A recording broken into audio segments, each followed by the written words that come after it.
Hello guys, welcome back to Acteria Magic Channel. I'm Steve the Acteria, and today I am driving to work. It's a long drive, it's about 2 hours. Anyway, so I am hearing a lot of people talk about the doom and gloom of the Magic the Gathering WotC situation. And I gotta say that in the 20 years that I've been playing, 22 years I've been playing, I think Wizards of the Coast has been trying to kill itself every year, every quarter. And everybody's been really sky is falling chicken little all the time. And it's pretty normal. It's like, welcome to the club. You think that the game's dying. It will eventually one day die because not everything has an infinite lifespan, but I don't think we're there yet. Anyway, so Magic the Gathering, they're having a lot of distribution issues and orders being canceled and all that kind of crazy crap. And then also WotC firing a bunch of people in December, which sucks a lot, and I really hated that decision, especially considering WotC is making so much more money than any other department at Hasbro. It didn't make a whole lot of sense to cut out your most profitable, section. Like, why would you do that? But I digress. But we have a lot of YouTube personalities, and I will not name names, you know who you are, who get a lot of clickbait titles, and that's fair. I mean, clickbait works so long as you actually have a conversation and you actually deliver on something thoughtful. I don't mind clickbait. In fact, there might be a clickbait title for this. We don't know yet. Anyway, so the sky is falling. Magic the Gathering is dying, and I wanted to take a moment to say, like, okay, we have inflation going on, and everyone is feeling that inflation in America and worldwide, really.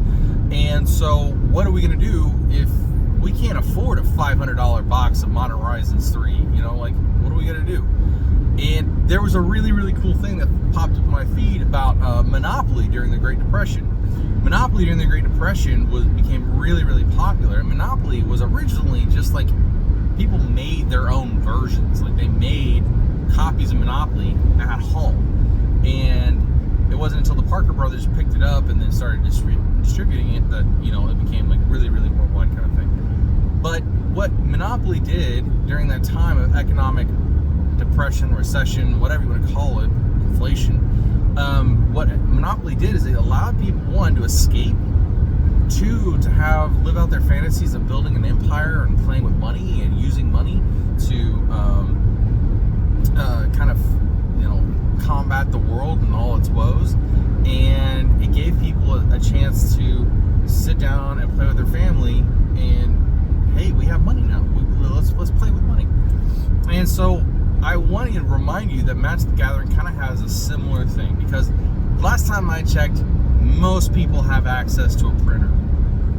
And while that may not be like the best option, but if you need Sacred Foundry number 2 or 15, you can print Sacred Foundry number 350 billion, right? You can print as many Sacred Foundries or Arid Mesas or Plateaus as you want for pennies.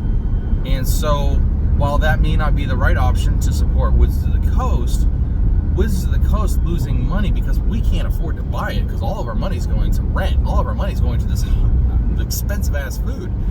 Because of the changing economic situation, it will force Wizards of the Coast to have to reduce their business size. And another reason why I think that Wizards of the Coast is going to be okay is because if we can trust anything, it's that profit has two faces. Profit has the face of greed, which we all know and we hate, and it also has the face of, I want my family to be supported and live, which is more like the basic income of the regular employee. Those two factors both mean that Wizards of the Coast is going to survive because these people want to exist. Now that might mean that they put out fewer sets every year, which would be fantastic, which means that hopefully if they put out fewer sets, maybe they'll make them better quality. I don't know, wild theory. You spend more time on one product, you might get a better product. I don't know, controversial. So Wizards has an incentive, even during a recession, to keep existing because there's money there. And we have an incentive to go and still buy a couple packs every now and then because we want to escape. We want to remember that we love this game. And we want to come back to this game whenever inflation isn't so bad. We want to be able to purchase these cards. And there is a monetary component. Like, I don't know how many people on my channel own a Mana Crypt.